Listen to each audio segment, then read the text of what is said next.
death, taxes, and Revere dominating their first playoff game of the OHSAA tournament. 3 guarantees in life. Will that continue? Stay tuned and find out as Holy Name takes on Revere to begin the OHSAA baseball playoffs. It's up next on your home for all Holy Name sports, Holy Name Athletics YouTube.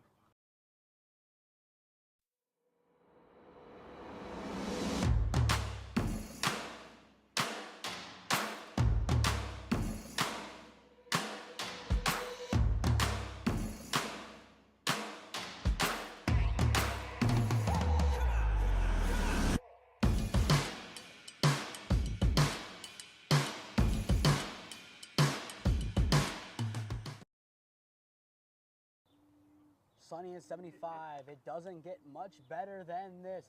It's peak baseball weather in Richfield, Ohio, as the Revere Minutemen host the Holy Name Green Wave to get the playoffs underway. Good evening, everyone, and welcome to Revere High School. I am Nathan Smee on the call for you this afternoon. Alongside me, Braydan, Sloan, 2 survivors of the 2022 JV baseball team at Holy Name. Braydan, we have a great contest for you guys today, and it's going to be a great game between 2 teams who really badly want to get to Wednesday. Absolutely. And, you know, the Green Wave, last year you got that first round win. They really got to do it again this year, too. And on the mound today for the home team, you have the junior Luke Ferris, the quarterback, batting .182 on the year. But let's focus on his pitching stats for right now. 2.14 ERA through 5 appearances, just under 20 innings pitched, 15 hits, 13 runs, only 6 of them being earned, 22 walks, 24 Ks, and 4 errors, in a total of 17 minutes played. For Holy Name this afternoon, a little bit different of a lineup than we've seen over the last couple of weeks, mainly that you'll see on defense, as Mikey Torzillo will begin the game behind the dish. I believe this is either his 7th or 8th game. He will start there with Don Marchetta on the mound. But until then, we will work with Ferris and French, who's behind the dish. In the batter's box for the Green Wave, it's Joe Svets, the call-up freshman. Came up halfway through the year. How does he begin his playoff career? He does with a foul ball to the right side, and we are underway for the 2024 OHSAA playoffs at 4:59 p.m. If you're the Green Wave here, you want to get off to a great start. You want to make Revere work for every run. And that one fouled away by Joe Svets.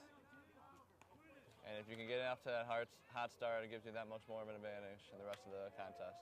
Svets is looking for his 10th hit of the year. So far, 9 for 42 with a .214 ERA. 0-2 fouled away. So 3 swings from the freshman, all of them fouled away. Svets is doing a great job making contact with the ball. You keep doing that, eventually one's going to go your way. His 14th game of his varsity career. It's an 0-2 count. The pitch from Ferris hits him. An extra hard 90 as Svets gets smacked in the dome. So he'll go down to a knee. Plenty of zip on the fastball. So now the leadoff man will be aboard via the hard 90. He'll take a second to regather himself to see if he's okay. But that was a scary hit to take early on in this game.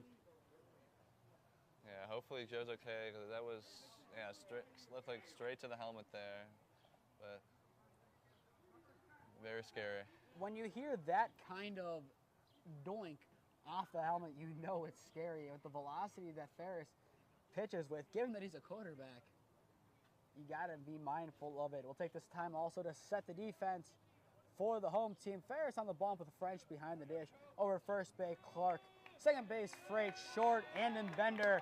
Third base, Levac. Left to right in the outfield, Hall, Slice, and Bennett. Svets is okay and will trot to take his hard 90 and will now bring up Adam Humanick, who last year in the playoffs, 3 for 7. But most of that damage, if not all that damage, I should say, was done in the St. V's game where he was 3 for 4 on the day with 4 RBIs. He had a nice base hit up the gut in the top of the 7th inning that ended up being the difference, sending Holy Name to Kenston that Wednesday where they end up losing. Humanick's been with this team for all 4 years in the playoffs.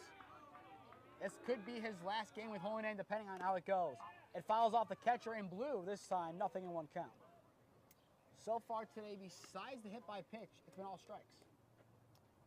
has. And Humanek, you got a runner on, 0 outs. You'd love to either advance the runner or even do more. Throwback not in time. Ball is not even in play on the throwback. Nonetheless, it's an 0-1 count on Humanek, who enters today batting .308. But in the last 9 games, 13 hits. In the prior 14, only 7. The 0-1. This is low and outside, evens it up at 1-1. The on-deck circle is a center fielder, Nick Nemeth. With the Nemeth in a minute, but he's had an impressive stint so far at Elyria High School. So 1-1, Ferris will throw back to 1, not in time. Not be surprised to see plenty of throwovers today from the Minutemen. They know this stage better than most teams. One gets by the first baseman. Clark will run to get it along with the right fielder Bennett. Svets is now in a scoring position on a careless throw.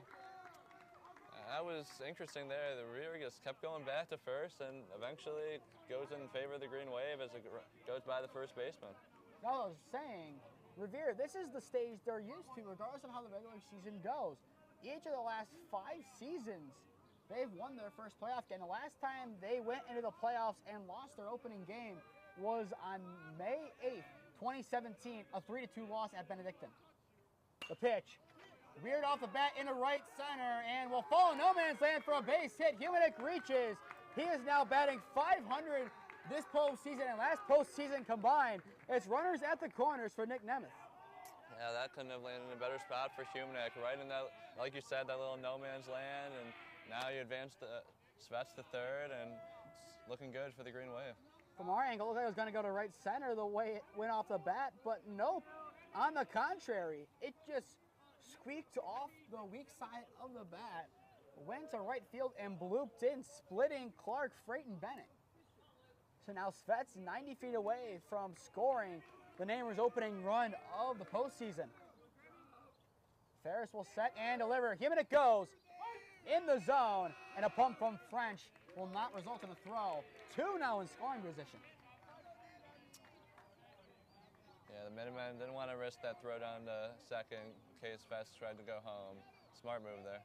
Nemeth against Kenston last year in the loss. 1 for 3 with 2 RBIs. Had a double and tried legging out a triple. Was thrown out going to 3. Hits him. That will load the bases. Hard 90 to the dome. Bloop single. Hard 90 to the dome. An interesting game script. Yeah, I guess Ferris is looking for the inside pitches as 2 of them gets a little too far inside there. And as time is called, Luke Ferris will have to face against a tough matchup. Ishmael Sastry, he's getting ready to go in the box. With the bases loaded and none away, that is the last man you want to see step in the box. The power that kid has is very impressive so far this year, and a smaller sample size than he hoped, 12 games, batting .357, which I believe leads the team. 10 for 28, 4 RBIs, 5 runs, a double. Almost went yard against EC, just missed by 5 to 10 feet. If he could send it over the left field fence, I don't know how you recover from that over here. You can hear their coach with some frustration. If need be, I would expect to see A.J. Hall come up next, but he pitched Friday in a 7-5 loss to Copley. Going into today, I expected to see him on the bump until we saw Ferris walk out of the bullpen. His first delivery to Sastry. Sees one in the zone, 0-1. Well, like you said, the Green Wave would have all the momentum in the world if he was able to send one over that left field fence. But let's see what he can do here. So 0-1, found the outer half of the zone. The pitch from Ferris. Just misses, a little bit higher than the prior spot, but definitely close. Savings up at 1-1 with Ragone on deck. Ferris getting back to work, looking for out number 1. Foul tip, tried pulling back, but doesn't. Now a 1-2 count on the Ignatius transfer. Yeah, you can tell a little bit of frustration.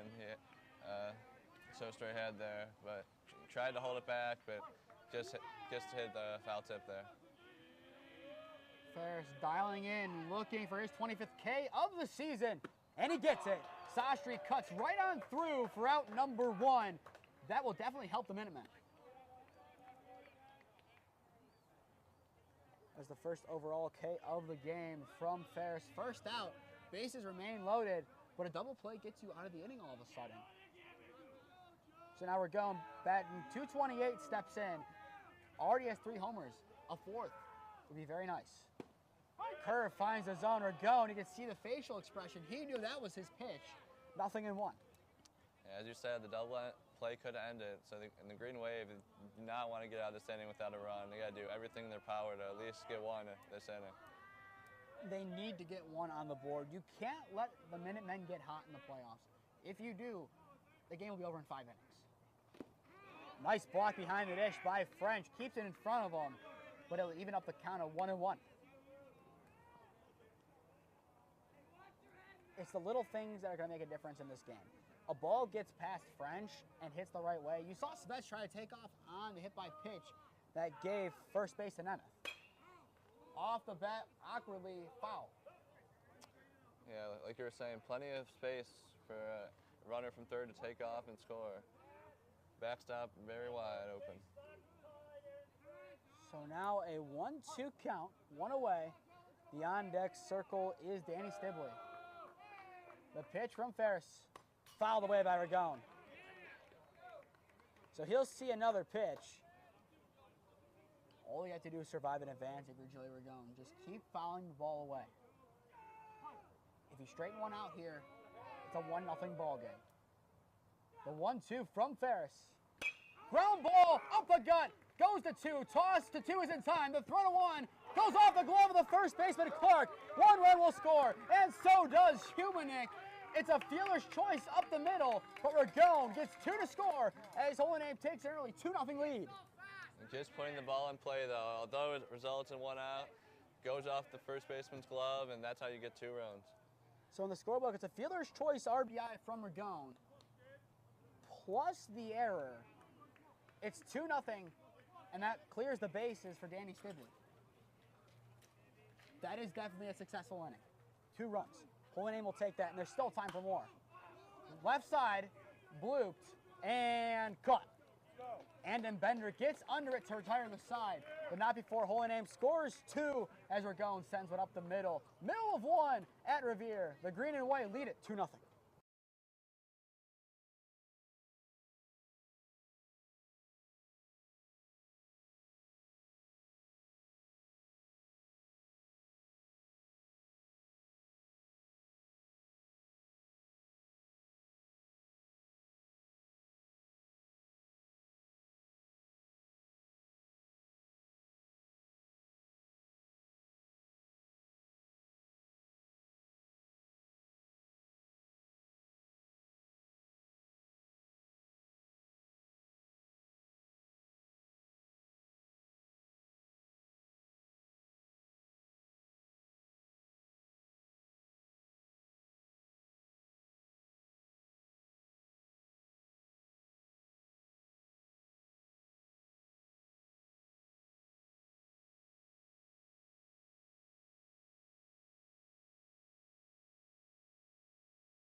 Home half of the first in Richfield, Ohio. The Revere Minutemen trailed 2-0 to the Holy Name Green Wave. If you're just tuning in, I am Nathan Smee alongside me. Braydan Sloan on the call for you this afternoon. Aiden Bender, Jeffrey Seiss, and Aaron Franks, the 3 drew up this inning for Revere. Braydan, how pivotal is it to score in this inning if you're the home team? It's absolutely necessary. I mean, you go down 2-0 in the first inning, and the Green Wave go into the rest of the game with all the momentum. So, the Minutemen would love to get the runs back. First pitch goes off towards Zidlow's glove. It's a 1-0 count to begin the at-bat on Aiden Bender. So far this year, the Canes Northern Ohio travel baseball player batting .259, 15 for 58 with 11 RBIs. Misses up, but plenty of velo on it. It's a 2-0 count. And something to note when you're looking at Don Marchetta from the beginning of the year to now, he now throws sidearm. He threw normal at the beginning of the year, now almost has the Adam Simber release. Takes some off it and still misses. It's a 3-0 count. Not an ideal start to life on the bump for Don Marchetta. The 3-0 to Bender. Clips the corner, now a 3-1 count. That's what you got to do there. Just make sure you find that strike zone when it's 3-0. Especially against this good of a team. They're averaging above 5 runs a game. Holy Name averaging below that. It's going to be a pitching battle. Misses them high. So both teams have the leadoff man aboard to begin their respective parts of the frame. And now Jeffrey Seiss, the center fielder, steps in for his first cuts. Jeffrey so far this year batting just a touch under 300 at .297, 19 for 64, 12 ribbies, couple doubles, and a triple, along with 23 stolen bags. Bunt being shown, pulls back, it goes past. Bender now in scoring position. Yeah, you could tell some sort of call was made by the Minutemen there, but it ends up getting the runner to second. So now a 1-0 count as Seiss had a jump out of the batter's box, get out of the way. He now has a chance for RBI 13 on the campaign. And now we're going to appeal, no. So it will be a 1-0 count. If anything, it looks like it hit him, which still wouldn't matter. But out of the box, that might technically actually be a strike that if it hit him, if he gets out of the way of it. It's a 1-0 count. Marchetta will deal. Bunt being shown. Perfect bunt. Marchetta goes, slips, and that puts runners at the corners. Throw back to 3. Skips away from Preisel. It's into the outfield to left. Bender will score. The tying run remains at first base. An excellently executed bunt from Jeffrey Seiss causes some chaos and gets a run back to the home team. That was a great bunt by the Minutemen, but very unfortunate for Marchetta to get slip getting that ball, and then to get by the third baseman too. It's unfortunate for the Green Wave. You cannot throw the ball around the infield in a playoff game. Your season can end after today. We'll hold it in. They have a trip out to Firelands on Thursday. But when it comes to the season that matters, your season can be over at the end of today. You have to play this is your last game. Into the glove of Zidlow, nothing in 1 count. On the foul tip from Aaron French, the catcher. Yeah, absolutely. The more you throw the ball around, the higher chance something goes wrong. So Green Wave got to play it smart today. French entering play with a .164 average, 9 for 55 with 7 ribbies, couple doubles, and 8 stolen bags. Runner go, Zidlow will throw, the tag, a dime! Mikey Zidlow dots up Joe Svets, who applies the tag, and gets the runner going to 2. Jeffrey Seiss will have to wait for stolen bag 24 on the campaign. That was an excellent job by Zidlow. Very quick, getting that ball out of his hand and straight to Svets at second base.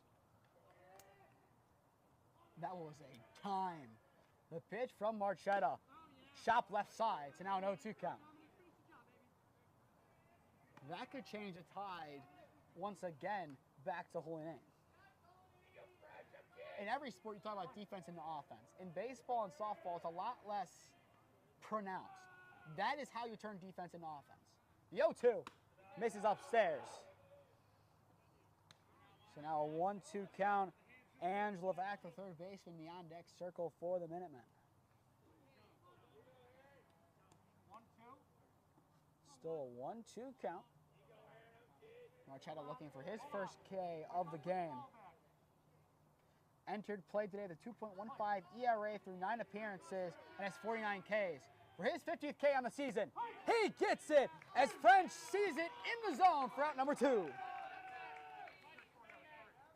Yeah, I think you were right. I felt that little momentum swing there. And now the Green Wave got 2 outs, only up by 1, but better than nothing.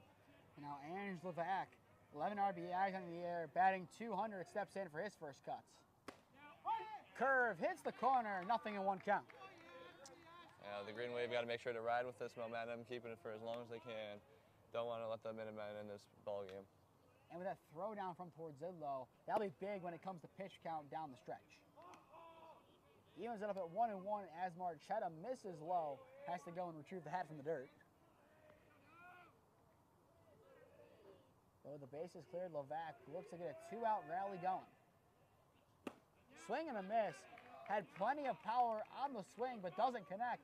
Now a 1-2 count. Marchetta will shake 1, agree 2. It's a 1-2 count. Holy Name leads it by 1. The pitch. Blocked by Torzillo. It goes into the grass in front of him. Yeah, like you said, Levac looks like he had a lot of power in that swing. If he can get a hold of 1, it might be dangerous for the Green Wave. Levac, the best hit he's had all year was a triple. Now a 2-2 count. Marchetta peering in, will deliver.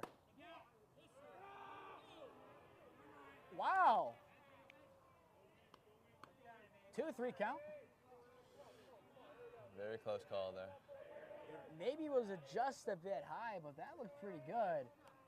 Marchetta will try again. The 3-2. Shot foul to left side. A lot of the upper part of the zone has not been called today. It's been a narrow zone, but it's been kind of uniform. That's all we can ask for, is it for it to be consistent. The payoff pitch once again from Marchetta, smacked into right field and foul. Ball had plenty of carry to it.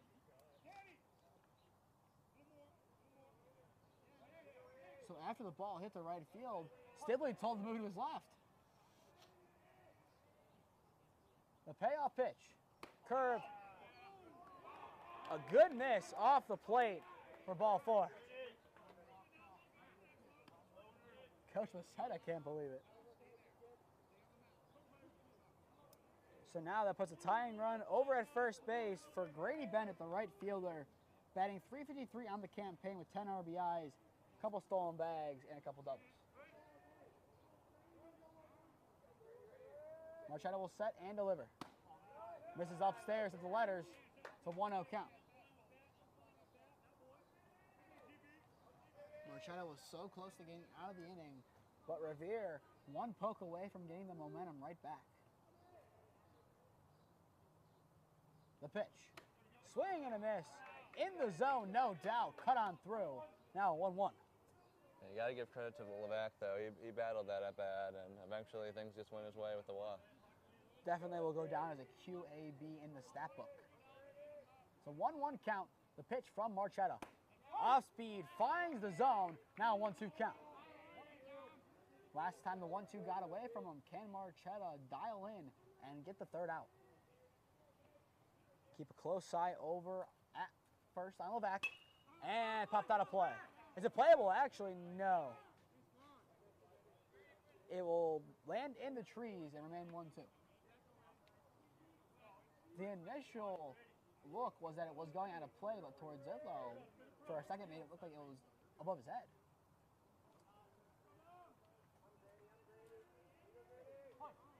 Still, it's a 1-2 count. Runner at first base, 2 away. The pitch from Marchetta just misses outside. It's deathly close.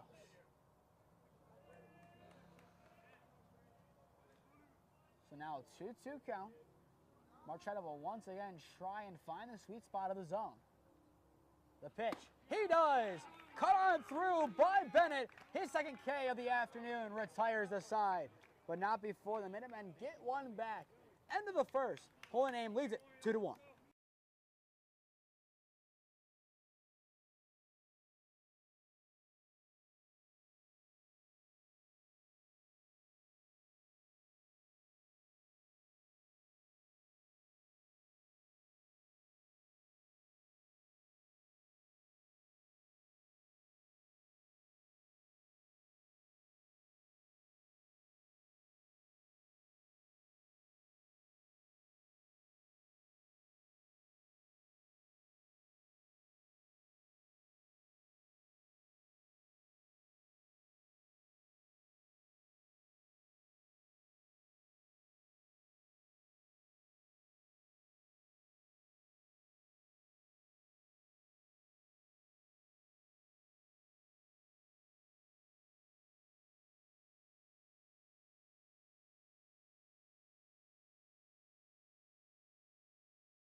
2 at Revere High School. Holy Name leads it 2-1. For just tuning in, I am Nathan Smee alongside Braydan Sloan on the call for you this afternoon. It's Brendan Preissel in the box for his first cuts. Down nothing and 1 in the count. Enters play today with a batting average of .208. Had a hot start to April and has cooled off since, but still 10 for 48, 9 RBIs, a couple stolen bags. Not a bad sophomore season for Preissel. The 1-1 misses upstairs, now a 2-1 count. Not a bad season at all. He's had plenty of hits and plenty of crucial situations for the Green Wave. Done a great job this year. The 2-1 almost clips him, now a 3-1 count. Torzidlo waits in the on-deck circle. It's a big time for Holy Name to draw a walk. The pitch, chopped right back up the middle. Ferris snatches it, tosses over to Clark at 1, and gets Preissel sent back to the dugout. Good reflexes by Ferris there. He was on it right away and made the easy play. Heading into today's game, Revere 2 less games played, but 22 more walks. We saw that in the last inning where they already had 2. Torzidlo steps in, backs out, 1-0 count. Torzidlo enters today batting .255, 6 RBIs, 5 doubles, and 4 stolen bags to his name. Making around his 8th start behind the dish as well this afternoon. Shot to the left side this time around. Levac goes, greet it. Chuck sidearm over to Clark at 1, is in time to retire Torzidlo for out number 2. It's 2 up, 2 down for the green and white. Yeah, Ferris so far forcing 2 ground balls there, making his defense work behind him, but using it to his advantage. And now up steps Harrison Frank, the left fielder, 9-hitter. Weirdly off the bat to the right side, similar to what Humanick did. Now 0-1 count on the left fielder, who so far this year batting .279, has played in all but 2 games this year. 6 RBIs, couple doubles to his name, along with 9 stolen bags. The 0-1 from Ferris. This is upstairs. That will even it up. Luke Ferris, after a rough start to life on the mound, has started to settle in for the Minutemen. Left side of the infield this time on the ground. Bender chucks over to Clark. It's in time. Ferris retires the Namers in order. Middle of 2 in Richfield. Holy Name leads it 2-1.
Home half of the second inning at Revere High School. The Minutemen trail this one by a score of 2-1. If you're just tuning in, I am Nathan Smee alongside me, Braydan Sloan on the call for you this afternoon.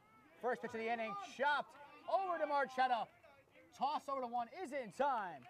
For out number one. It's one pitch, one out on a PFP. That's exactly what you want if you're Marchetta. Only one pitch and you get the out. Gotta love the PFP, the pitcher fielding play. Ferris had one of his own in the last inning. Now up steps Phil Clark, the first baseman, for his first cuts of the ball game. He'll start up in the count, 1 out. So far this year, only 5 for 18, batting .278, 1 RBI, 1 double, and 1 stolen bag. So a small sample size, but he's done well with the time that his coaching staff has entrusted him with on the diamond. Now a 2-0 count to begin this at-bat, so he's 2 inside. Holy name in the playoffs since COVID, 2-3 with their wins coming against Northwest 6-0 and SVSM 12-8. Cuts on through, now a 2-1 count. And their losses of the last couple of years, in 21, a loss to Norton 13-5, 4-1 loss to Talmadge in 2022, and last year the 13-3 loss at Kenston. Right down the pipe, now 2-2. And the last time Holy Name got out of the sectional part of the bracket was in 2019 after beating Rocky River 13-4, but losing the EC 8-1. Ground ball right side, backhand pick by Svets, throw over to one is in time. It's 2 up, 2 down. Great play by Svets there, a little backhand, and gets the out of first. So now a 2-away, up steps A.J. Hall, the left fielder, for his first cuts, batting 120 on the campaign, 3 for 25. Marchetta will come set and deliver. In the zone, he's starting to find his groove now to 0 in 1 count.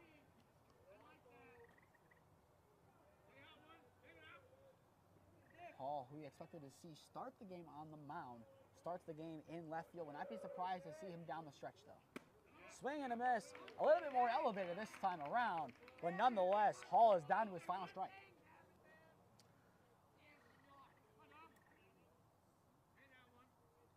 Five groundouts combined in the second inning for both teams. It's an 0-2 count. The pitch, Adam Simber, misses low, now a 1-2 count. I like this tactic from Dom, a little changing the arm slots a little bit. It really messes with the batter sometimes. And also messes with Tommy John surgery. It's a 1-2 count, the pitch. Swing and a miss, gets back to the basics, and Hall cuts right through. Dom, 3 Ks through 2 as we go to the third. Holy Name holds on their 2-1 lead.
Back to the top of the order for Holy Name as we enter the third inning in Richfield, Ohio. Holy Name leads it 2-1. If you're just tuning in, I am Nathan Smee alongside Braydan Sloan on the call for you this afternoon. I think Joe Svets is fine with not repeating his last at-bat, Braydan, given how that one went. I think so, yeah. But took a little hard 90 to the dome, but now 1-1 to count. But still, he ended up being the first run to score and was plenty active on the base path, so he appears to be okay. The 1-1, it's Sky to the right side, and will go out of play. Svets will be gifted another life as it finds the grass. Yeah, very fortunate there. That one just got out, just out of the reach for the first baseman. So now 1-2 count. Let's see what Svets can do with his extra pitch. You'll see. Ferris backs him up. They're going to appeal. He does not go. Evens up now at 2-2. A nice job from Svets. He backed out. Definitely didn't go. Yeah, it was a great job. He looked like he wanted it, but it was a great job holding it back there. Definitely wanted to swing at that. You could tell. Ferris will nod off the first pitch. Agree with the second. The 2-2. Curveball sent up the middle to second base. Picked up by Freight. The throw to one is in time for out number 1. 4 straight ground outs. And now that will be 7 straight batters retired from Ferris. As you said earlier, Ferris definitely looks like he's settling in now, looking a lot more comfortable on the mound. And the thing with 7 straight batters retired, it's really 6, but still 7 players retired in 7 at-bats. Goes up the gut, Human trying to go 2 for 2, but hit perfectly on a line to Sykes for out number 2. Yeah, very unfortunate there. It was line drive, just right to the center fielder. Couldn't be much better for the Minutemen. So now that is 8 retired on 8 at-bats. You had to say it that way because the first one in that sequence was a fielder's choice. But now 2-away, up steps Nick Nemeth, hard 90 his first time out. The pitch from Ferris. Ground ball goes to the left side, scooped up by Levac. Throw across diamond to Clark is in time for the second straight inning in a row for the green and white going order. Ferris finally finding his groove. It's the middle of 3 at Revere High School. Holy Name still hanging on to their 2-1 lead.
Nine 1-2 hitters due up in the home half of the third. Revere still trailing 2-1. For us tuning in, I am Nathan Smee alongside Braydan Sloan on the call for you this afternoon for this OHSAA Round 1 playoff baseball match. Been a good game so far. All the damage done in the first. Been great defense since then, as it's been 9 batters up combined, 9 down. First pitch of the home half of the first finds the corner. 0-1 count to begin this at bat on the second baseman, Tyler Freight. Freight enters today batting .333, 14 for 42. The pitch from Marchetta, smacked into center field. It's over Nemeth's head. He can't get it. Freight will go for 2. The throw is not in time. It's a leadoff double for Tyler Freight that puts the tying run now in scoring position.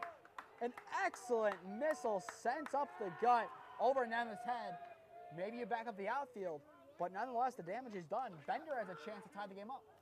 Yeah, that ball was smoked there. I mean, you could tell that was definitely getting over Nemeth's head, and it's a great job by Freight there.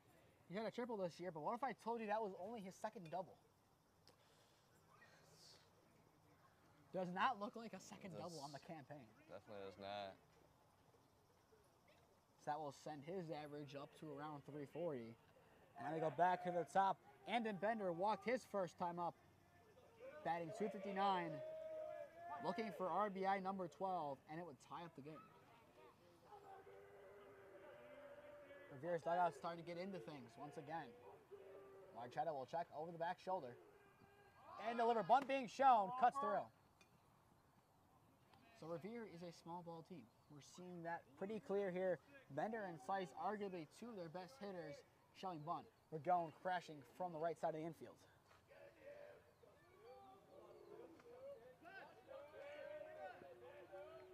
Marchetta checks over the shoulder a couple times at the runner freight and deals.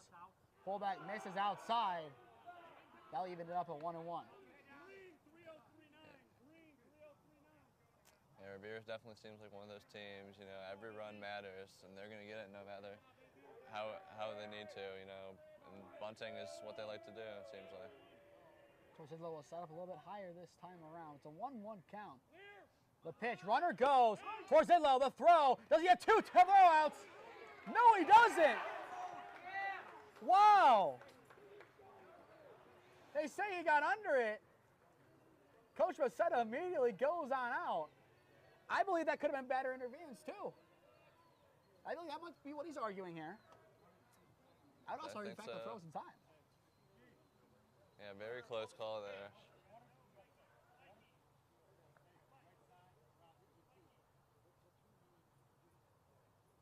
So now Torzillo, I think, is going to go over and talk to Preissel along with Marchetta. So 1-2 count when things return, but I think they're going to discuss it because Bender did move into the throwing lane immediately. He took the step back and then moved with him. You can't do that. That is an out. You stay in the batter's box. That's what you do. Mm-hmm. I learned the hard way when I threw through a Menor Cardinals bat freshman year. He was in the right spot. I was not. And he's safe. An excellent pick set by Bender gives him third base. Baseball, basketball, picks all relevant. So now 1-2 count, tying run over at third. Holding definitely fuming with that call. And there's some logistic reasoning to it. I think so. He moved with the throw. I just work here. The 1-2 misses upstairs. Now a 2-2 count. Definitely can't blame him for being upset there. Now he needs to settle in and get out of the inning. Still not away, keep in mind. The 2-2 misses off the plate. Now full count, 3-2. Yeah, Marchetta's really wants this one. Runner at third. If you could get the strikeout, it'd be huge for the Green Wave. Here comes the payoff pitch. Just misses off the plate. What was once 1-2 has turned into a walk for Andon Bender. And now Slice, who has a base hit to his name thus far, steps back into the box. Torzillo will put on a play. I mean, that non-call down at 3 was a big momentum killer. If that throw was made, this is a different scenario. But right now, Revere almost guaranteed to get the second run back. Throw down, cut off by Svets. But that puts 2 in scoring position. Bender credited with the stolen bag. That'll be his 14th. Absolutely. With that throw down to third there, you can kind of feel a little momentum shift.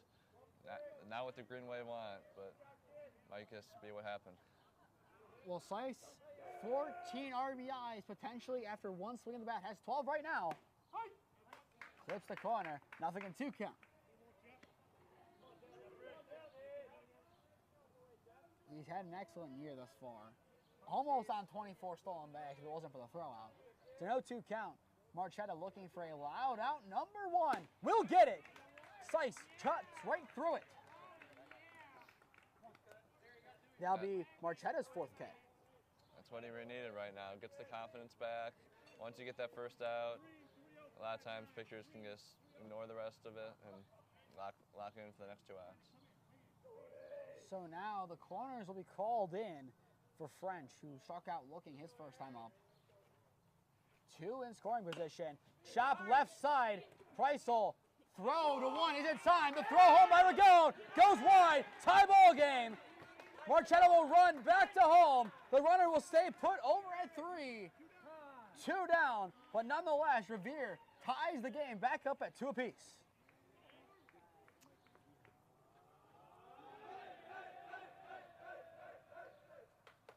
It worked to perfection. If the throw was there, maybe you have the out. But Price did all he could. Yeah, it would have been a close call there. Throw gets a little off course there. So now the go-ahead run stands at third base. Levac walked his first time up.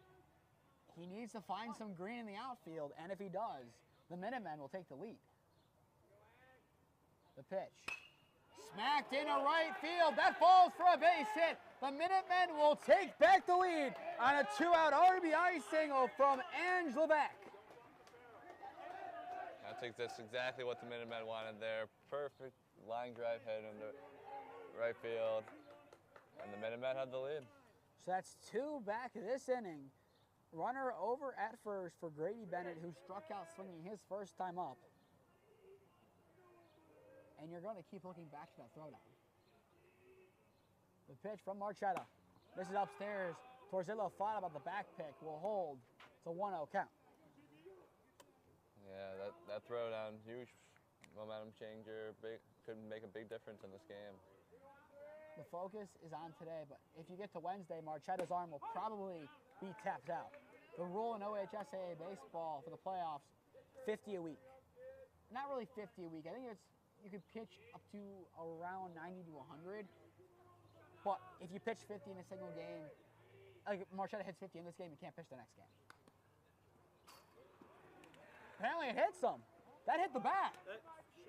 That hit for sure the bat. Yeah, thank you, Mike. If you saw that. Metal knob. So the foul ball resulted in a hit by pitch. Ooh. It's like playing at Clyde.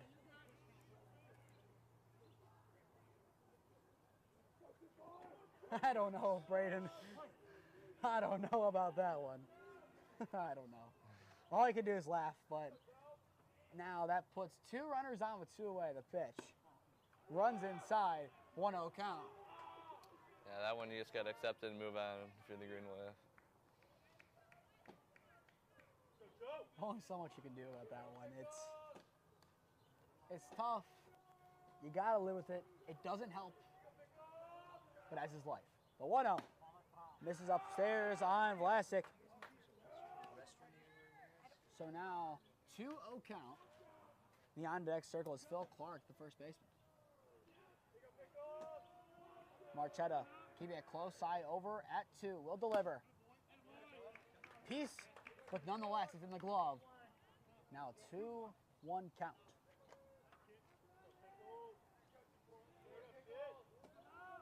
A base hit would probably give the Minutemen an insurance run. Marchetta keeping a close eye still over at 2 as he delivers a 2-1. Chop right side foul. Yeah, 2-2 count. Green Wave don't want to let this game get out of hand. Want to keep it as close as possible. Definitely need to get this third out before letting another run score.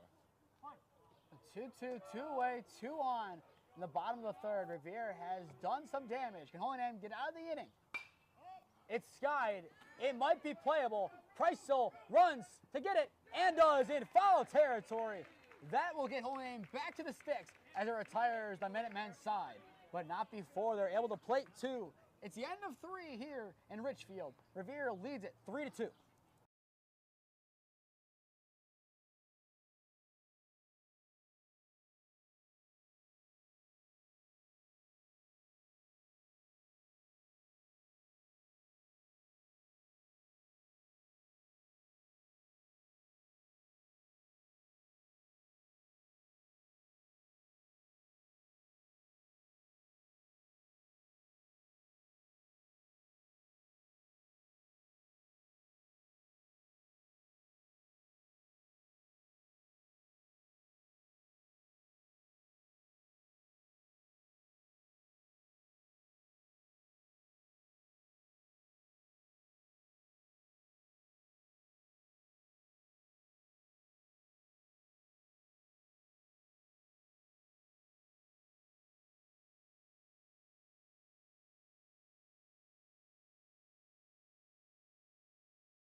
Top four at Revere High School. Holy Name now finds themselves in a little hole. Down 3-2 to the Minutemen. If you're just tuning in, I am Nathan Smee alongside Braydan Sloan on the call for you this afternoon. Sastry sees one outside to begin his second at-bat. 1-0 count. It'll be Sastry, Ragone, and Stibley this inning for the green and white. The pitch from Ferris. Hits a couple players behind Sastry, evens it up at 1-1. Sastry last time up, struck out swinging. Looking to make some contact and get on base. Yeah, Green Wave went down by one, want to at least get one back this inning. Another hefty cut. Now a 1-2 count. There's plenty of power in this part of the order, with Sastry the arguable power hitter, but Ragone the home run hitter. The 1-2 just misses off the plate, evens it up at 2-2. So Sastry looks at one just off the plate. If it's there again, he might have to take a look. The 2-2 misses well upstairs. Makes it now a full count, 3-2. Is it too early for a pinch runner? They might have to think about it if you get time here. You have a deep enough bench. If you have the speed, you put it in. The payoff pitch misses low. Sastry's aboard the leadoff walk. So Ragone will have someone to move along the base path. And there it is. We will see the move be made. Coach Musetta will, I believe, call on Cameron Ragazzo. Ragazzo, so far this year, 8 runs scored. He'll look to score for a 9th time. And for entering for the DH, I believe he can re-enter. It's one of those fine lines of pinch running. Yes, he can. Because technically, if you're looking at the batting order here, JR enters for Dom. And Cam will enter for JR. So technically Cam is in right now as a courtesy for the pitcher in a very indirect way. As you saw at North Royalton, JR is not a pitcher. But in a very indirect way, Cam is pinch running for Dom Marchetta. Nonetheless, you have your best runner on the base path. Let's see what Ragazzo can do. 2 stolen bags only this year. He could go for 3. Misses upstairs. 1-0 count to begin this at-bat on Joey Ragone. You got to be careful. Ferris, he's thrown over a lot this game, but definitely could make it happen. Swing and a miss. Lowers it this time around. Evens it up at 1-1. But in that same breath and same train of thought, if you bait a throw and it goes low, you're in scoring position. So 1-1 count. Ferris locking eyes with Ragone. Will deliver. Ragazzo goes. Chopped up the middle. Ragazzo prevents getting out at 2 by moving early. Throw to 1 easy time. But Ragazzo's steal attempt prevents Holy Name from being doubled up. And that worked in the Green Wave's favor there. Able to keep that lead runner aboard, and now you got a guy in scoring position. Now Danny Stibley, a big time. We did not see him make a playoff appearance last year. This will be his first playoff game that he's played in. Popped out his first time up. But this would be a welcome to the playoff moment for him if he can find some green grass. This is his 3rd playoffs with the team, first one making an appearance. Ragazzo will go back over to second base. I will not be surprised to see him stay put at second, though. I don't think you have him steal 3 unless it gets behind French. You can't risk that at this point. There's only 1 away in the 4th. Weak contact and caught over on the mound by Ferris.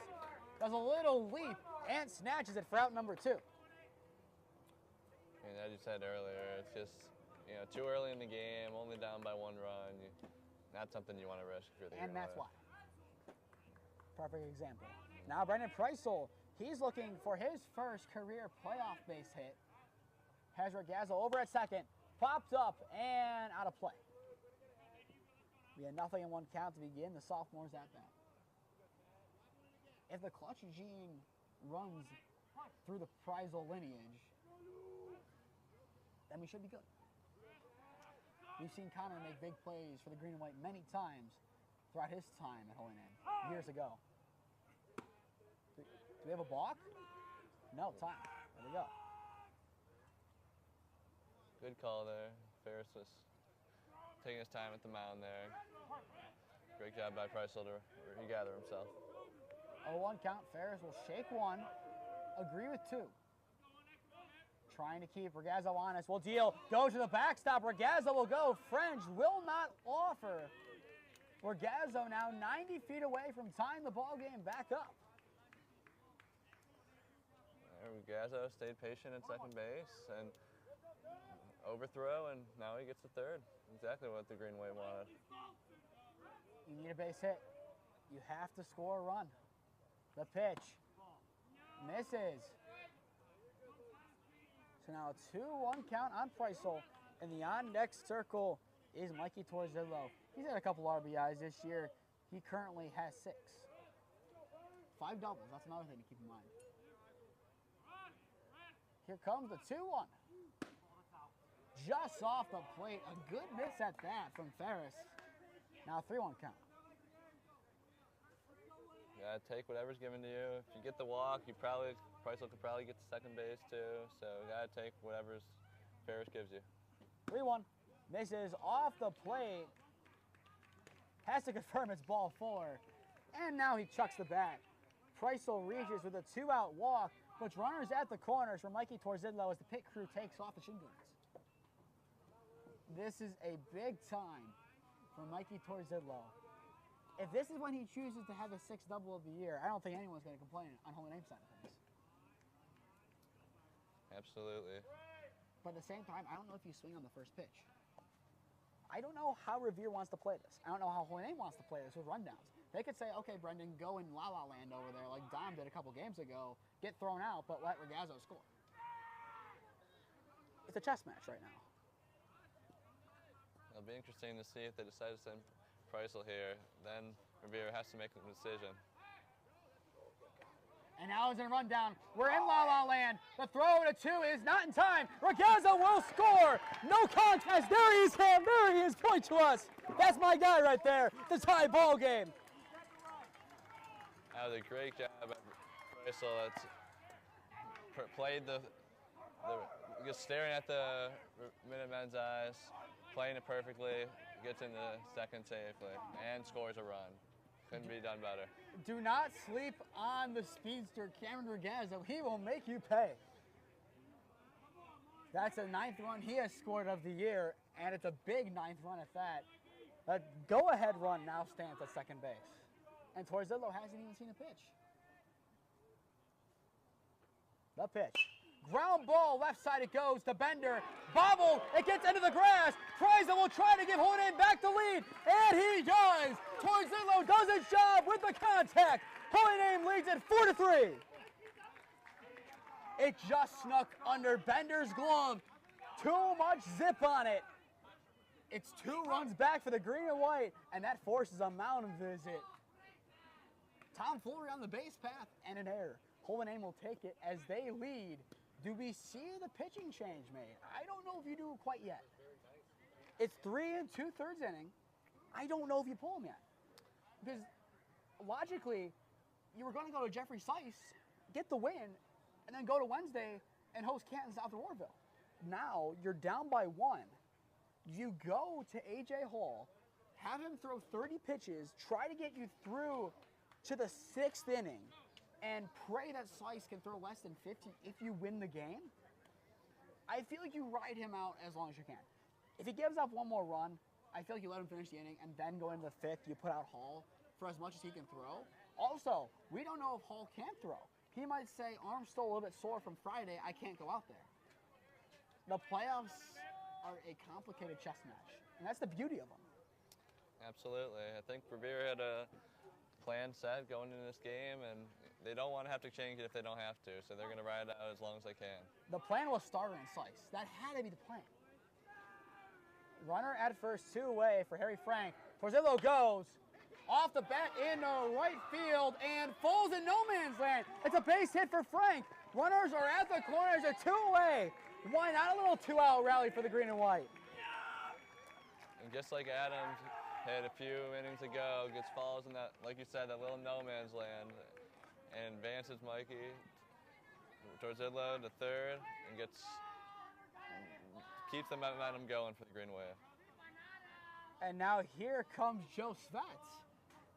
If this is his time for his first career varsity playoff base hit, That would be amazing. And at the same time, I believe that would be his 10th career varsity hit. There's no better time to do it. Runner goes. It goes behind French towards Inlow. Caught sleeping over at third. You have to be ready to make that jump. You have to read the down angle. I mean, it would have been close, but the way he left was not urgent. Right, he seemed a little surprised. It's, like you said, always got to be awake over at third. How many coaches have mentioned you got to read the down angle? A bunch. All our Holy Name coaches have. The 1-0 fouled away to the right side. The game was going a little quick, almost through almost through 3.5, I should say, and we're now in. So we're on pace for a 2-hour ball game. Holy Name trying to get some runs on the board quickly and blow the game open. Runs inside, gets away from French again, but close to him. He is showing some signs of fatigue behind the plate. Started off the game really well, a couple nice blocks, and now he's starting to lose his stride. Yeah, I think French, like you said, fatigue, or I don't know what's going on, but the Green Wave would definitely like to take advantage of it. Ground ball goes left side. Bender sees it cleanly this time. Throw to one is in time.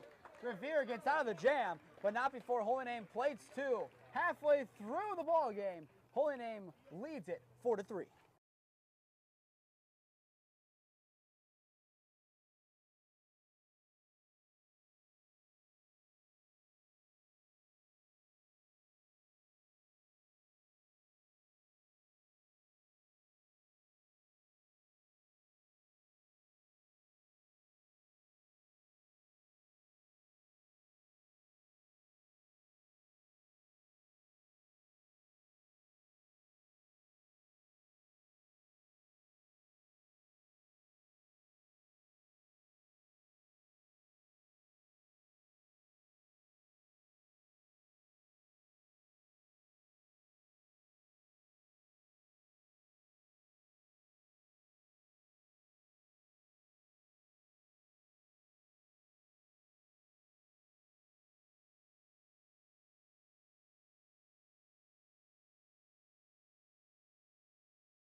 Home half of the fourth inning. Plenty of work still to be done for Revere. They led after their last stops, but now they trail at 4-3. If you're just tuning in, I am Nathan Smee alongside Braydan Sloan on the call for you this afternoon. How did Holy Name do it? How did they score those 2 runs? Well, faced a lot of adversity, but they overcame it. A couple things went their way, and they got 2 runs to show for it. An E6 along with a stolen bag got the job done. Evens up a 1-1 on Clark. Is the bottom 3 of the order this inning for Revere. But still, a couple mound visits used. Ferris in the 5th. We'll see if he comes back out. Foul to the backstop. Now 1-2 count. If you're coach beside, I'd be like, right now the goal is to let Marchetta finish the game out. You do not pull him. You let him finish the game out unless it gets really out of hand. So 1-2 count, the pitch. Just misses.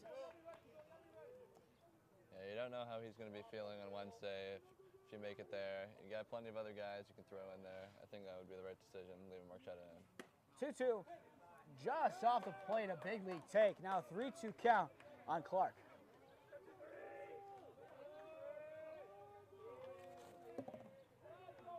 Clark is looking for his 6th hit of the season. The pitch. Strike 3, down the middle. Marchetta finds his stride once again to get the inning underway. It's 1 up, 1 down. Exactly how you want to start out if you're Marchetta. So that will go down to his 5th K. And now up steps A.J. Hall. In the zone, nothing in 1 count.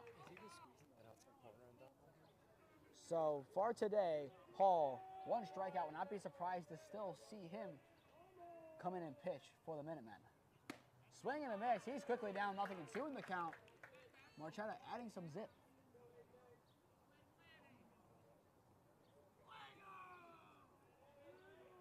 Marchetta, wasting no time, gets back to work. Skied in the infield. Marchetta and Torzillo go for it. Miscommunication. Marchetta sees it into the glove and retires Hall for out number 2. Nice communication between pitcher and catcher. Looks like it was a little bit of confusing, but ended up sorting it out. Marchetta gets the catch. All you can ask. Was it the prettiest? Not by any means. But did he get the out? Yes, and that's what matters. Every out matters in this game. If you're able to get out of this inning right here, you're 9 outs away from moving on in the playoffs. The pitch, off the right side of the bat, foul. But if Holy Name was able to win today and Wednesday, they would get to sectionals, or out of sectionals for the first time since 2019. The 0-1, swing and a miss on 1 in the dirt. Now an 0-2 count. Yeah, it'd be a big accomplishment for Coach Masetta in his first year. After all the adversity this team has faced. It's an 0-2 count, the pitch. Strike 3! Freezes free as he finds the bottom of the zone. That's his 6th K of the ball game and retires the side. Revere goes in order. End of 4. Holy Name leads it 4-3.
Top of the 5th, if you tune out for a minute, you miss some momentum changes. Holy Name back in the lead.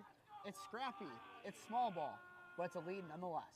The pitcher, Ferris, finds the zone. Nothing in 1 count to begin this at-bat on Humanick. Made contact in both at-bats. A base hit his first time up and a flyout his last time up. The 0-1 from Ferris. Skips past French.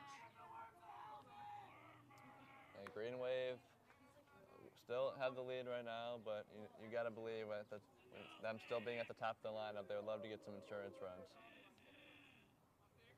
If you get to 6-3, I'd feel pretty confident.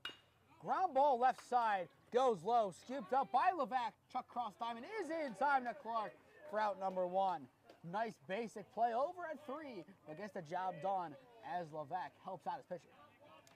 It's not an easy throw from 3rd to 1st, but Levac, he's done it a couple times today and been pretty accurate. And those low balls have been tough for them to field today. You saw the one that got below Bender on the ground ball hit by Torzillo. You have to make every play no matter how basic or simple it is. First pitch on Nemeth finds the zone. Nothing in 1 count. Nemeth so far today 0 for 1 while being hit by a pitch. Swing and some contact, I guess. I think he also hit the catcher's helmet. So now an 0-2 count on Nemeth. French will set up off the plate. The 0-2. Ground ball skips off the mound and snags over at 2. The throw is not in time. And almost Sports Center top 10 play from Freight. Just a little too high. But after that awkward bounce, that's all he could do. An excellent attempt, but nonetheless, not in time. It's an infield hit for Nick Nemeth. Yeah, that wasn't a great attempt there. Hard hit ball, but able to corral it, just not enough zip on the ball there to make it to first in time. Well, also you have a tall first baseman in Phil Clark. That really helps your cause. Now up steps J.R. Sastry in for his third cuts of the ball game. A K and a walk this far. The pitch, runner goes, swing and a miss. Throw from French is high, and it hits off of Bender's glove. Nemeth thought about it, but will stay put at second base. A runner in scoring position with 1 away for J.R. Sastry to work with now.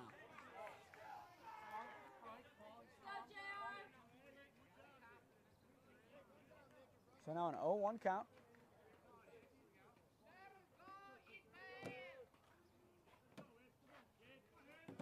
Sastry looking to make some good contact here. If he finds the green, Houlinet might get another. Look at that left center field gap. Swing and a miss. Elevated this time by Ferris. Sastry quickly down to the count, 0-2. Yeah, 0-2 is where you choke up. Got to make contact with the ball, especially with the runner on. We're going away to the on-deck circle. Ferris looking for a loud out number 2. His only K of the game was against Sastry. Will he do it again? Yes, he will. Sastry cuts on through as Ferris gets out number 2 and is one step closer to retiring the side. Now up steps Joey Ragone. Reach on a fielder's choice. His first time up has an RBI to his name along the ground out. Ferris will set and deliver. Just misses upstairs. It's a 1-0 count.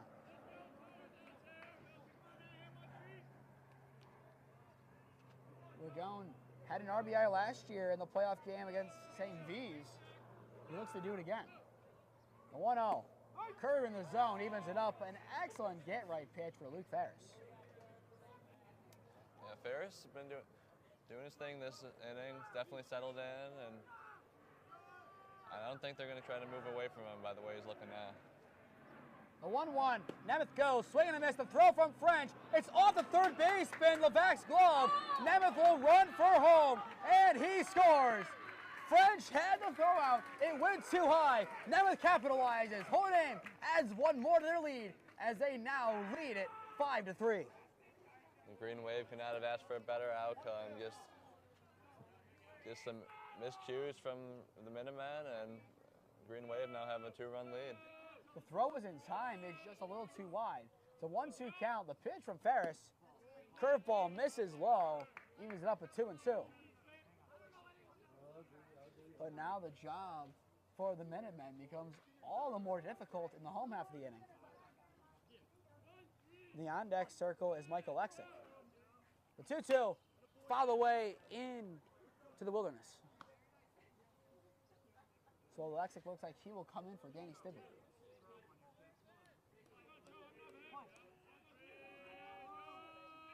The 2-2 once again from Ferris. Goes into left center field, and it falls for a base hit in the gap. Ragone will touch and go for 2. Ragone cruises on into second base. It's a 2-out double for Joey Ragone. There's a big celebration as he did last year against St. V's. Houlinet back in business with another runner on and another chance to score. That's an excellent job by Ragone. Takes one a little low, lines it straight into that left center gap. Couldn't ask for much better. Excellent contact. It was a missile.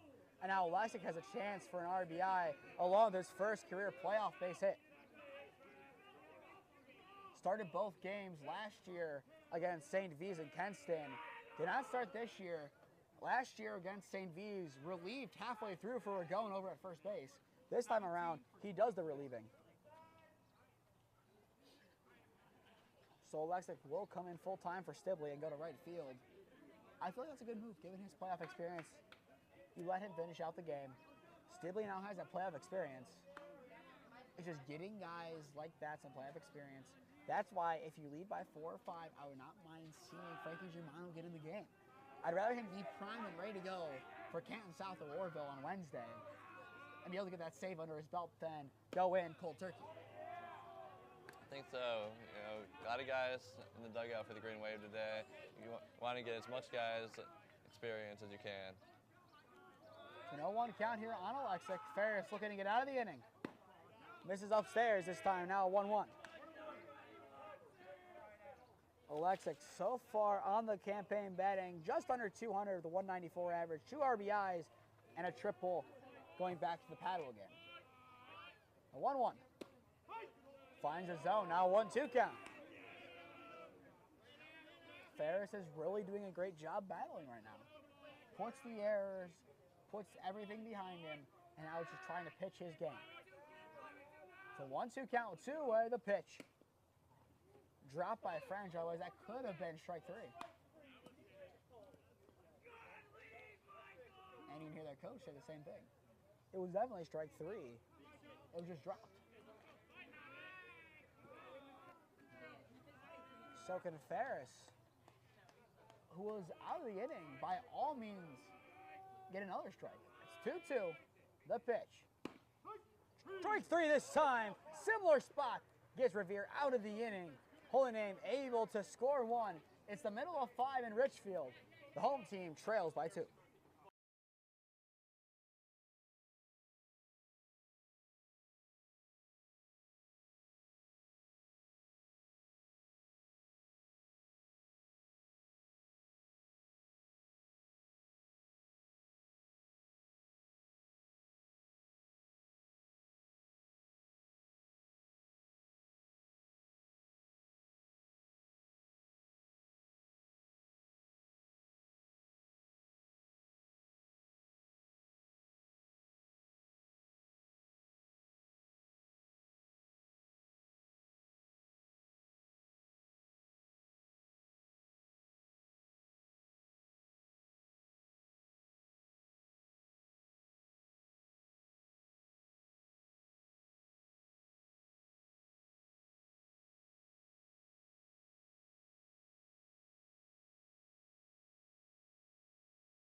Home half of the 5th is still anyone's ball game.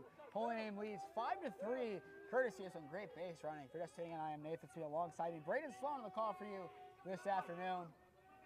It's been a great game of baseball. A great round 1 playoff game. Back and forth affair. It has been. I mean, we've been within a couple runs the whole game so far. It's been back and forth, multiple lead changes. Can't ask for anything better. The biggest lead for Revere was 1. The biggest lead for Holy Name was, and well, currently is 2. Swing and a miss from Bender. Evens up at 1-1. Bender so far today, 2 walks and a stolen bat. Marchetta's done a nice job on the mound today. 3 runs given up, but so far 5 Ks. Ground ball left side, scooped up. Preisel chucks cross diamond inside on the stretch to Pregame for out number 1. An excellent job by Preisel to chuck it across the diamond with plenty of zip. Yeah, great job. He knew exactly how much time he had and used it all to his advantage. And now up steps Cease in for his 3rd cut. It's a base hit, a strikeout so far. Chopped behind, foul, nothing in 1 count. Cease so far today as well in the field has been called upon once. He did his job. and it was a fly out directly to him from Adam Humanek. I mean, I'd be surprised to see him come in and pitch later in the game. The 0-1 runs in, evens it up at 1-1.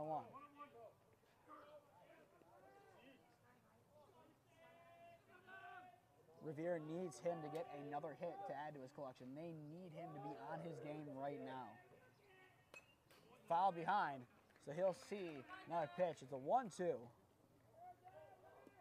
Yeah, Revere definitely wants to try to get a runner back here in this 5th inning, as they're still pretty much at the top of their lineup, so this is the time to do it for them. A lot of foul contact, and that has made Marchetta work. 6 Ks on the afternoon so far, as this one goes foul. Plenty of balls hitting that same exact spot over to the right side. So it remains a 1-2 count. The pitch. Pop to the right side of no man's land. Spets will get it on the edge of the grass and retires cease for out number 2. A nice job tracking the ball from the freshman, who has made 2 nice defensive plays with balls put in play and 1 nice tag on the throwdown. Gotta give credit to Marchetta. They're able to change the arm slots, and it's messing with their Revere batters, causes those seeds to pop out there. When you look at a defensive game, Joe Svets is having an excellent one so far. And when you add the fact that he's a freshman, all the more impressive. So now an 0-1 count here on Aaron French, the catcher. So far today, 0 for 2 with a strikeout and ground out. A pitch from Marchetta. This is in the dirt on the changed arm slot. Evens it up at 1-1.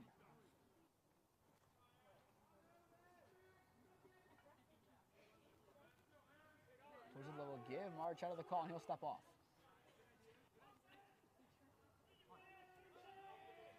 Marchetta trying to command the game on the bump. It's a 1-1. The delivery just misses a little low. You hear the dugout saying, nice take, and it was. It was definitely close. Marchetta's been close on most of his pitches today, but great job by... This time it hits him. Runs a little too close in on French, and it's a hard 90 with 2 away. Now a tying run steps up to the plate. Levac has had a triple this year. Now, if you're a Revere fan, it would be a great sign for him to have another. I don't want to say it's paramount that they score in this inning, but it would definitely go a long way. You're down to your final 7 outs. You have to look at the game that way at this point. You're down by 2. You'll have the last outs of the game unless somehow in some way you plate, 12 runs this inning? You control the game. Swing and a miss. It's a little low this time. Evens it up at 1-1. Winner of this game will take on the winner of Orrville Canton South, as that game will take place on Wednesday. Time called in the box. It was anticipated by St. V's that they'd get either Revere or Holy Name in that next game. Revere, Orrville, or Canton South. We look to change that narrative. Goes to Humanek on a line. Excellent composure by the senior, who shows that his years of playing varsity baseball have come in handy. Sees it into the glove to retire the side. Holy Name, they do their job. 1 runner gets on, but no damage. End of 5. Holy Name hanging on to a 5-3 lead.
Top 6 here at Revere High School. Holy leads it by 2. For Tuning, and I am Nathan. That's on the call for you this afternoon alongside me, Braydan Sloan. So no one count to begin this at bat on Preissel. And now we'll go to 1-1 as it goes in the dirt. So far today, a ground out and a walk for Preissel. For Holy today, given everything that's happened this year, given the rough regular season of 6-17, to come out today and fight the way they have, even if the result flips, it's very respectable.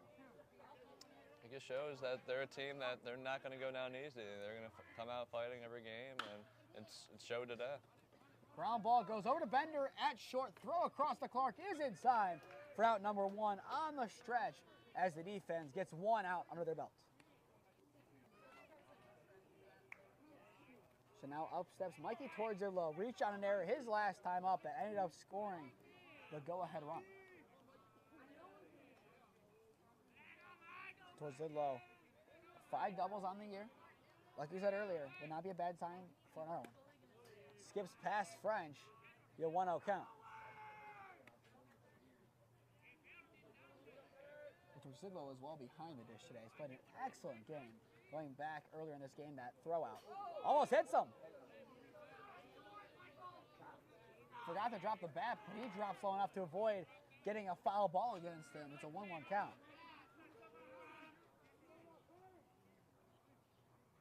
Ferris will deal again. Swing and a miss. Tried cutting it to the left side of the infield, but to no avail. 2-1 count. Ferris has had some success with the high fastball. I would not be surprised if he continued to go back to it. Would not be surprised either. The 2-1 off the bat to the right side. Now goes to the left. Bender bobbles it. A second error against Aiden. Bender gives towards Zidlow first base. He had 7 errors through 21 games going into today. He now has 2. I think Bender knew he would have had to get that one off quick. It was a slow roller, and he just thinking about the throw before he made before he scooped it up. So 2 E6s and 1 ground out for Zidlow today. The pitch to Frank finds the upper echelon of the zone. Now an 0-1 count. Frank so far today 1 for 2. After this season ends for baseball, he gets right back to work as he'll be QB1 next year. It's an 0-1 count. Ferris will deliver. Bunt being shown. Goes down right back. Hesitation goes over the head of Clark at 1. Frank will reach on the air towards Zidlow is into third base. It's 2 runners in scoring position for Joe Spetz on the wayward throw. And Revere's coach is not even giving them time before he goes to go talk to his pitcher. And he will make the change immediately.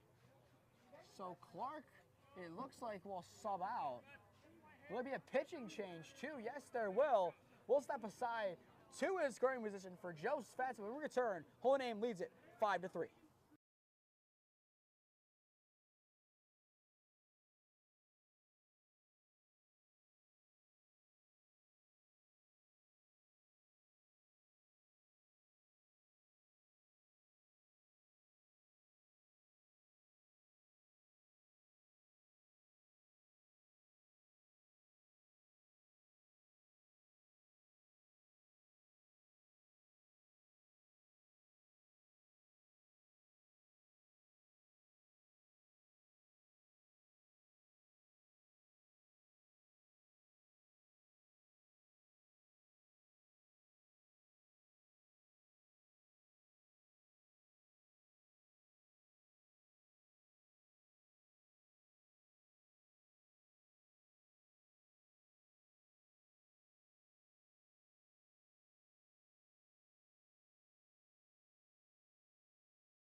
The call to bullpen has been made. It'll be Phil Clark, and before he can throw a pitch, the bases are loaded. It's an intentional walk, so Joe Spence will reach. And now that loads the bases for Humanek. So they choose to pitch to Humanek. So Phil Clark has a tough task coming in. Hosbash will go in over at first base to relieve Clark, who goes in to relieve Ferris. I agree with the decision to load the bases, but not to let it be Humanek to hit. Yeah, this is a guy who's had plenty of playoff experience. Probably, I think the most on the team, maybe tied with Ragone, but not the guy I would expect them to want to pitch to. Clark's first pitch of the ball game. Ground ball left side. Bender dives. He snags it. Everyone's safe all the way around. It's an infield single for Adam Humanek. He celebrates as he touches first. That's another run added to the collection. Holy Name leads it 6-3. So he is now 2 for 4 on the ball game. An excellent effort by Bender. He'll go down to an infield hit. So now, with being 2 for 4 combined last year, Humanek is 5 for 11 in the playoffs with 5 RBIs across 3 games. And now give him 15 hits in the last 10 games. So no one count on Nemeth. Still bases loaded. Just misses off the plate. Evens it up at 1-1.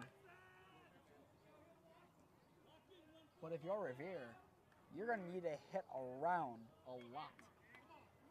It's Bennett, Vlasic, and Clark due up next inning. So it might be Hosbash coming in as a pinch hit for the pitcher. French blocks it. Frank will retreat. But technically it would be classified as a pinch hit, just given the facts of the matter being Clark is in the lineup. You still have your DH. It would just be a pinch hit unless Vlasic then gets subbed out for Clark. There should be some moving pieces in the home half of the 6th. The 2-1. Fouled into the trees. Now a 2-2 count. Yeah, only 1 out in the inning so far, too. Revere got to lock in for sure and try to get at least a double play or something to get out of this inning. Don't want any more damage to be done. 2-2, 1 away, bases still juice. Clark comes set and delivers. Skips past French. Frank breaks. He will score. Just in time, gets under the tag. An excellent job by Harry Frank, and that might close the doors on the Minutemen. It's 7-3. It was a matter of time before a pass ball would result in a run. It was definitely close, but Frank, I believe, got under it. It was close. Oh, yeah, he's safe. Plenty of time there. A second or two later, the tag came. Regardless of what happens in this at-bat, Nemeth does his job. Honam leads by 4, their largest lead of the game. Payoff. Hits him. He tried getting out of the way, so potentially another run could score. But another hard 90, and now we said Adam Humanek was a bad man to face with the bases loaded. Does it get worse than J.R. Sastry? If J.R. gets one in the zone, seeable. Yeah, I'm sure he's not happy about his first couple of appearances. Definitely wants to make something happen now. Chop foul to the right side, nothing in 1. But he's looking for that big cut. He was inches away, if not feet away, from scoring many runs against EC on one side. That was close to going yard. Came you today. The 0-1. Swing and a miss. It goes low. Now an 0-2 count. And also after him, you have Ragone, who has a couple home runs to his name.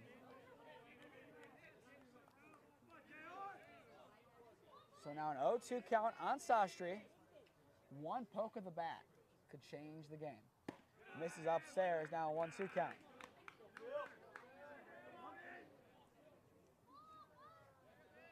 Ragone still awaits in the on-deck circle. Clark will come set and deliver the 1-2. Misses off the plate. Now a 2-2 count. Revere not happy about a ball that's been called the ball whole game. Good Good eye by JR there. It's like you said, it's been called a ball the whole game, so can't swing now. It's called both ways. You can't get upset. The 2-2. Misses low. Now 3-2 count. Ragone telling Sastry, just take a deep breath here. This is Sastry's first playoff game. 2 years Ignatius was not in the varsity team. Here comes the payoff pitch. Smacked in the right field. It falls for a base hit. Spence will score. Humanek takes a turn and will go back. It's an RBI single for J.R. Sastry to give Holy Name now an 8-3 lead. Start the buses. That was perfectly lined into right field by Sastry. Right fielder didn't have a chance. Another run scores for the Green Wave. Do we give him the now here's a guy speech? Does he earn the Chris Collinsworth, now here's a guy who can poke the ball but also smack it at the same time? Perfect spot. Holy Name now leads it by 5. And now Ragone has a chance. This upstairs, the back pick, hits Humanek. He's back in time. May have hit the bag, but almost drilled Humanek. But I like the idea. You're down by 5. You need some kind of momentum. You have to engender your own momentum at this point in the game. And a throw out at 3 would be a big way to create something. Yeah, they need an out here, and they're going to try to get it any way they can. So 1-0 count. Clark will come set and deliver. Misses upstairs. Now a 2-0 count. French will go and talk to his pitcher. Stibley now back on deck.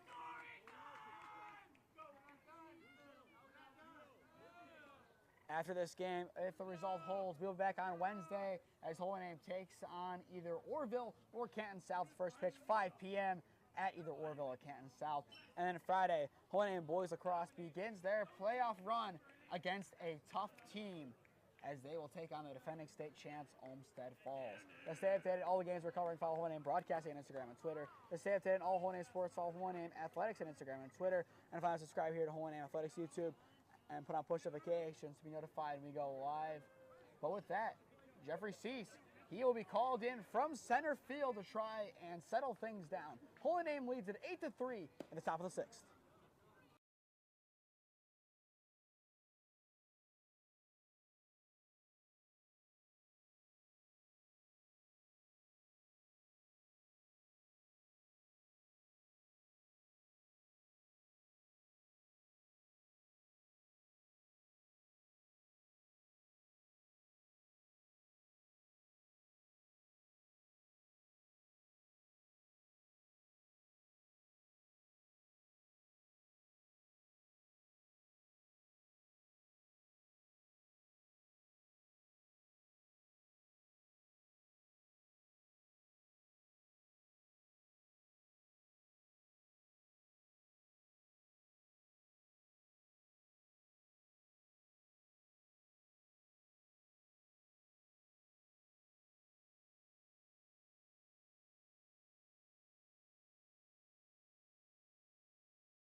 Jeffrey Cease on the mound now for the home team.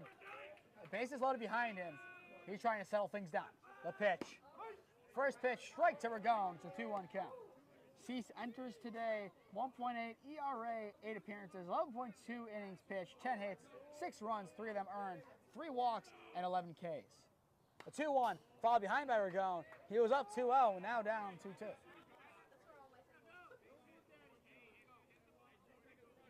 I know I talked to you before the game and kind of on air. I was surprised we didn't see Cease earlier on the game. Yeah, interesting that they would decide to turn to him now. I think, like I said earlier, they had to make a switch in the game plan, but it might be a little too late for the Minutemen. The 2-2 count, the pitch. French keeps it in front of him. Now full count, 3-2 on Ragone. right now, Revere is surviving advantage. You got to get to the 6th inning and try and get some runs on the board. Make it an 8-6 ball game going into the 7th. That would be best case scenario. The payoff pitch fouled in the glove of French. Cease comes in and earns his 12th K on the campaign and retires your gun for a loud out number 2. Now up steps Danny Stibley. He re-enters the game for Alexic with an opportunity to do some more damage for Holy Name as they're already up by 5 with 3 already on the pond. The pitch from Cease. Ground ball left side and snagged. An excellent snag over by Angela Beck to retire the side. He flashes the leather, but not before Holy Name adds some more fuel to the fire. It's 8-6 heading into the home half of the 6th.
Bottom of the 6th, Revere needs to get some runs on the board as they trail this one 8-3. For just tuning in, I am AFSV alongside you. Braydan Sloan on the call for you this afternoon. Holy Name making a statement today, Braydan. It's been a great game to watch.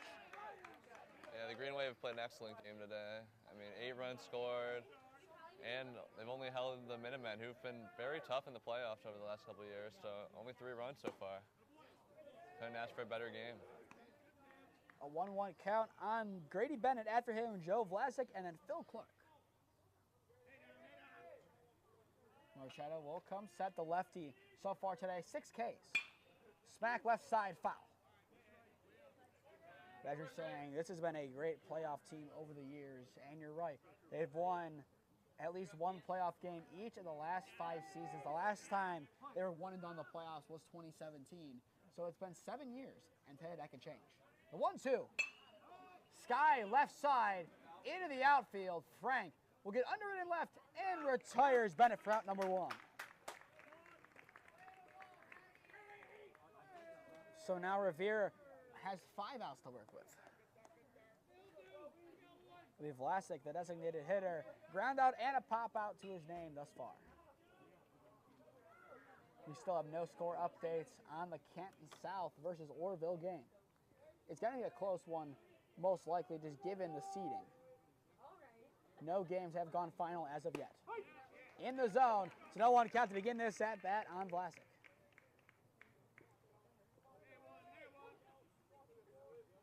Only score updates I'm seeing on my Twitter feed are for softball games, which is great, but does not help us right now. Ground ball left side. The safety net protects Wuzniewski from being hit in the head.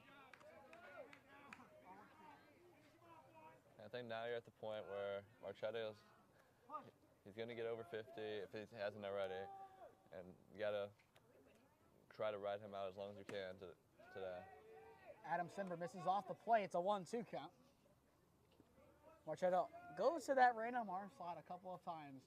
It throws him off, but it's uncanny. Adam Simber does it again and misses off the plate. But still, Marchetto He's probably nearing 100 pitches right now. He's definitely closer to 100 than he is 50. But he's pitched really well today. The 2-2. Ground ball left side. Almost a coaching fielding play. So close. Kept it in front of him at least. I think so. And if the Green Wave can only get out of this game with only one pitcher being used, I think that would be the best case scenario.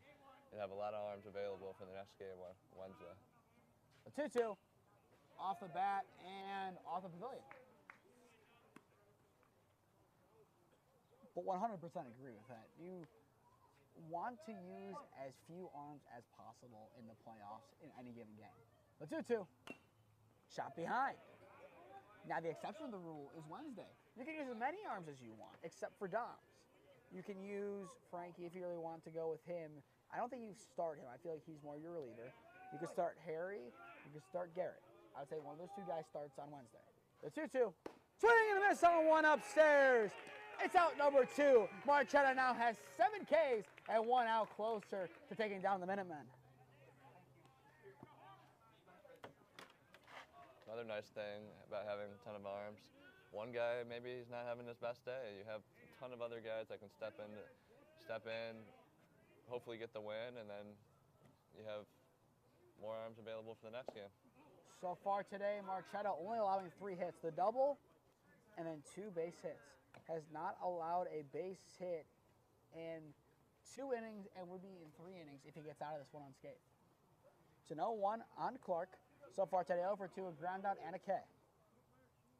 The pitch just misses low, evens it up at 1-1. And with Clark's height, you have to vary that location. You can't pitch to the same spot as you would someone shorter. It's a different zone.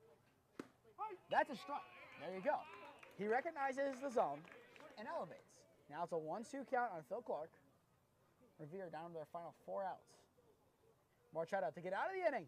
He does! Clark cuts on through for out number 3. Marchetta, 8 Ks, retires the Minutemen in order. End of 6 in Richfield. Holy Name 3 outs away from earning another playoff win as they lead it 8-3.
Top 7 in Richfield. Holy Name leads Revere 8-3. You guys tuning in, I am Nathan. It's me alongside me. Braydan Sloan on the call for you this afternoon. Holy Name looked like a really good baseball team today, and that has really impressed many today. As going into the ball game today, if you look at the record, 6-17, kind of scoff at it. Half the amount of wins that Revere has and a lot more losses. Ground ball goes to the left side and bobbled. The throw will come late. Kreisel reaches on the bobble over at 3. But nonetheless, the leadoff man is aboard for Mikey Torzillo. I don't think the record reflects how good this Green Wave team is. You played in tough GLC, and it prepares you for the playoffs. And they're seeing it right now. They have this 5-run lead right now. Now up steps Mikey Torzillo. Throwback, not in time.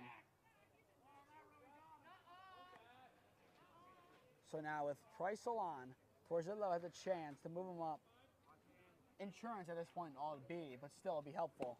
Swing and a miss. A hefty cut by Mikey Torzidlo to no one count. In the home half of the inning, A.J. Hall, Tyler Fratt, and Anden Bender, the final three hopes of the Minutemen. The 0-1, Preisel goes, fouled off of French's face mask.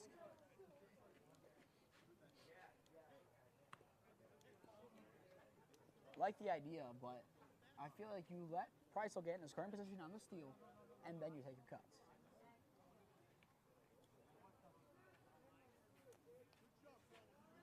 It's an 0-2 count. Preisel trying to get an extended lead over at 1 to the cutout of the grass. She sets, goes back to 1. Not Zahn. Like the idea, you have to be careful going back earlier in the game. That's how the first run scored, on a wild throw to 1. Right down the middle, Torzillo freezes. That'll be Cease's second K of the ball game, and it retires Mikey Torzillo for out number 1.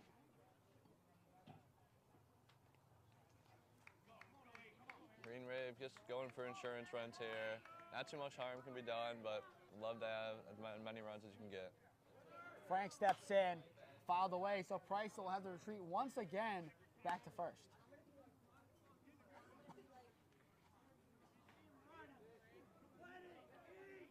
Frank so far today, ground out, base hit, and reach on an error. Cease will come set and deliver. So Preisel will go. They're trying to say it hit off of Frank. I don't know what French was doing. Nonetheless, Preisel's in scoring position. But that could be a costly error. Cease trying to keep a close eye on towards it, or Preisel deals. This is off the plate. Now a 2-1 count. It's going to be the little things in this game. The pitch. This is upstairs. Now 3-1 count. Like you said, the little things. I mean, usually errors tell a lot of how the game ends up. I mean, Revere's just had more errors today, and the scoreboard shows it. 3-1. Ball for Frank. A 5-pitch walk. 2 on with 1 away. And now up steps Joe Svets. Intentionally walked his last time up. This will be Hohename's 5th time around the order.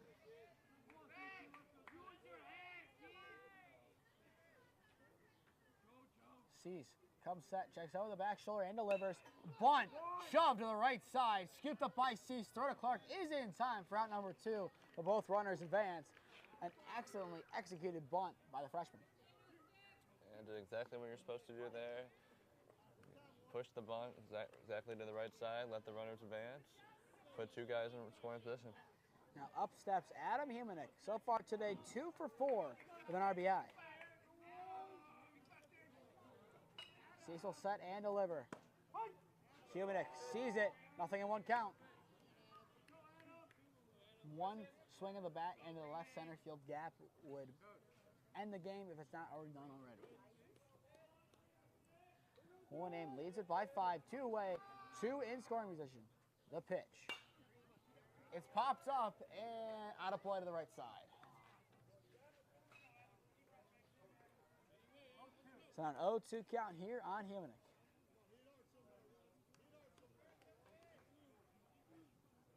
Humanek looking to straighten 1 out. An excellent day regardless. The 0-2 does not offer, goes in the dirt. The appeal, no dice.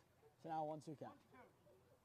Green Wave have done a great job of holding back those swings. There's been plenty of times where you can tell they wanted it, but excellent patience to hold back. So 1-2, 2 away. The pitch from Cease. It's skied and out of play.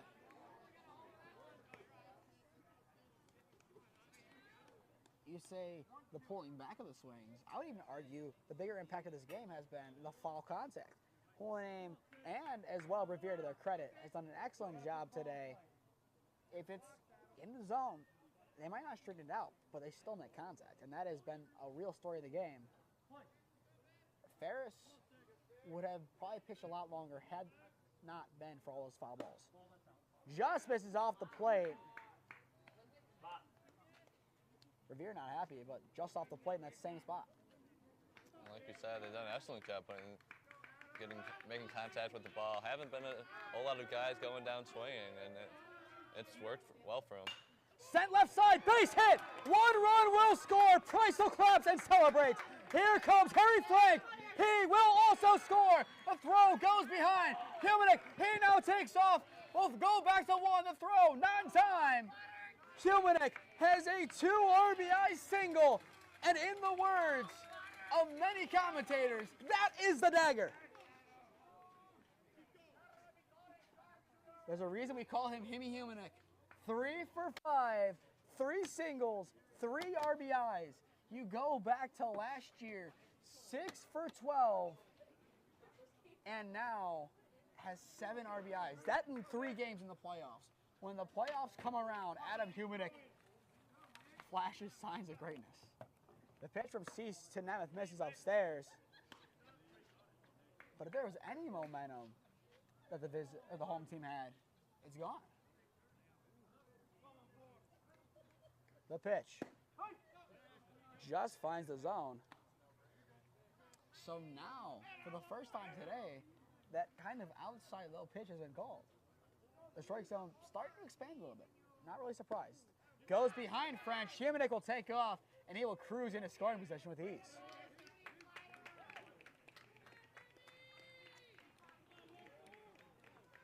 This has been a great day of the sticks for Holiday. The offense has been on point. Getting that double-digit mark, it's impressive, especially in a tough playoff environment. It's been great. The first time they have done so since the Lutheran West game. In the trees over by Holy Names fan section. Now a 2-1 count on the sophomore, or 2-2. Germano has been warming up in the bullpen for Holy Name. He might come in to close it out. 2-2, two-way, swing and a miss. Nemeth well ahead of it. Cease gets his 3rd K and retires aside, but not before Adam Humanick hits home 2 more runs. We go into the bottom of the 7th inning. Holy Name leads it 10-3 and will look to close the game out.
Back on for the home half of the 7th. If you're just tuning in, I am Nathan Smee alongside Braydan Sloan on the call for you this afternoon.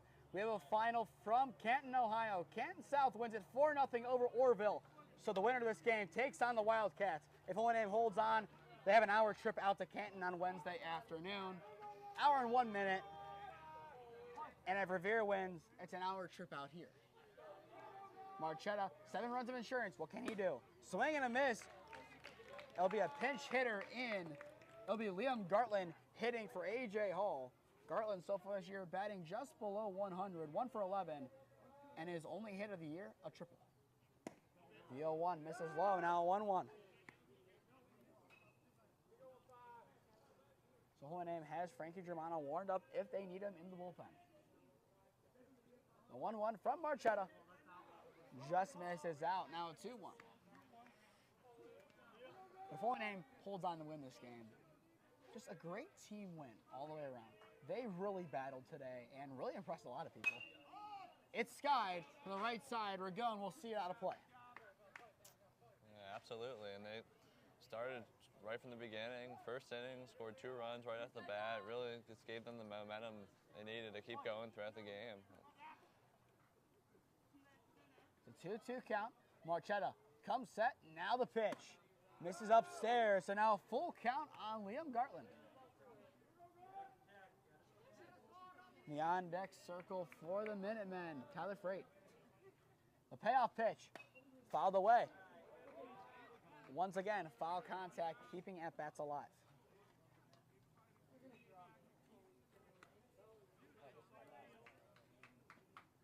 I like that contact. You have to keep going and attacking the ball. If it's close, you have to make contact by any means necessary. Full count, 3-2, the pitch. Fouled away once again. And there goes the camera. Thank you, Liam Gartland. Unfortunate that it happens. Just in a sweet spot and messed it up. So full count, 3-2 for the third time. The payoff pitch. Strike 3, cuts right through and twists. It's out number 1. Holy Name now needs 2 to move on to round 2. That is called swinging through your shoes. And Don Marchetta found that sweet spot. That's his 9th K. You got to give a ton of credit to Marchetta today. He's done an excellent job. Only held them to 3 runs so far. Couldn't ask for a better day in the bump. And 3 hits. Now up steps Tyler Freight. In the zone, nothing in 1 count.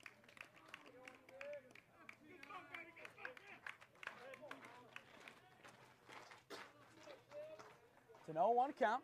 Germano walking back with Sank from the bullpen. The pitch. Portillo kind of leans back, but still blocks it. Evens it up at 1-1. It was a bold move changing on the defense as much as Coach Macetta did, but credit to him. It was a gutsy move, but it's paid off today.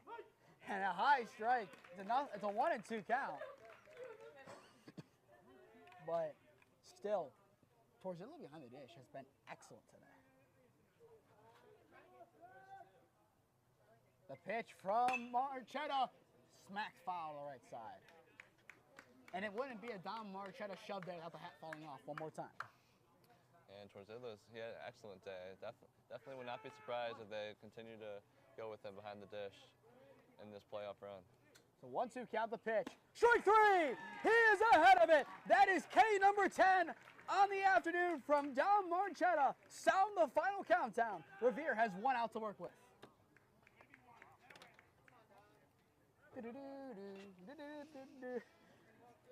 Can't get the copyright strike, but that is 4 Ks in a row. So Canton South is calling, but who are they calling? As of right now, it's Holy Name. First pitch goes wide, but still, if you're Canton South watching this game, looking at Holy Name, looking at what they've done this year, you have to be thinking, what went wrong for Revere? It's the errors. Absolutely. That is the only game that has gone final. There's been one more final. Garrett Morgan beats Lincoln West 19-4 to advance to play St. Vincent St. Mary on Wednesday. So credit to the Falcons. A great game against Lincoln West. 2-seed difference, but a 15-run ball game difference. So 1-1 count. Marchetta, 3 hits allowed, 10 Ks. A 1-1. Finds the zone. Revere down to their final strike. It's been a long time coming for this Holy Name Green Wave team. Marchetta, the 1-2. Sends up the gut and falls in front of Nemeth for a base hit. So that'll be 1 more run. Potentially they could score. But that's 4 hits against Marchetta. It might be a little bit too late, but a runner's on. Nice job by Bender, just smoking it up the middle. And now up steps Jeffrey Seiss. Marchetta will deal. Goes into right field. Stibley sees it in front of him. Sees the base hit. So 2 hits in a row for Revere. They're starting to try and get something back. You got to give them credit. Everyone thought this game was over, but they're looking to rally a little bit. 2 hits right there, and they're not going to go away easy. Marchetta will come set. checks over his shoulder, and delivers. Into the glove towards Zidlow. Nothing in one count to begin this at-bat on Aaron French. So far today, 0 for 2, and has also reached on a hard 90.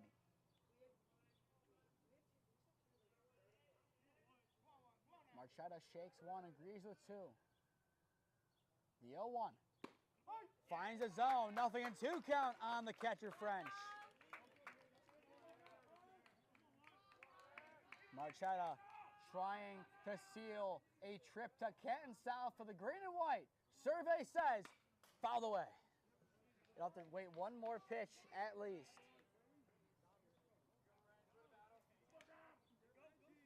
Holy Name in football was 1 win away from a trip to Canton South to take on the then 1 seed Wildcats in a football clash. Can the baseball team get where football did not? The 0-2 blocked by Torzidlo. So now 1-2 count. It's got to be one of these pitches. We got to be there. I think we're getting close. You can feel it. We're almost there. 1 strike away from sealing the trip. So 1-2 count. The pitch. Strike 3. A throwdown will have to confirm it towards Zidlow.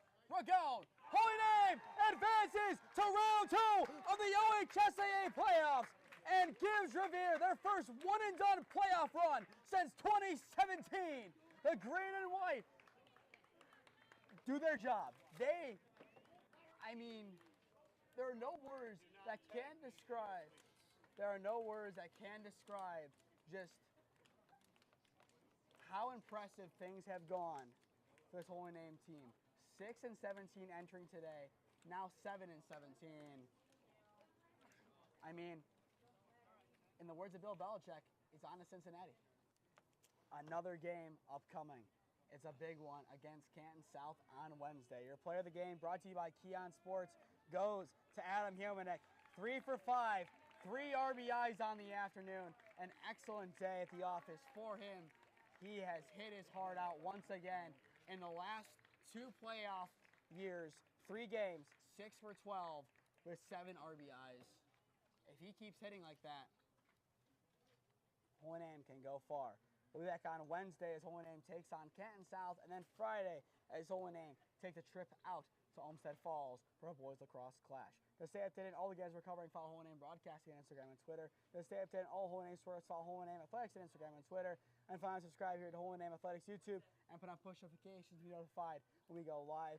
But with that will do it here from Revere. Thank you to Revere for having us out here. A great setup for us under the pavilion with a nice little table and some chairs set up for us. We'll be back on Wednesday in Canton. But with that, I've been Nathan Smee. He's been Braydan Sloan. Have a good night, everyone. Holy Name, once again, gets a playoff win. And as always, go Namers.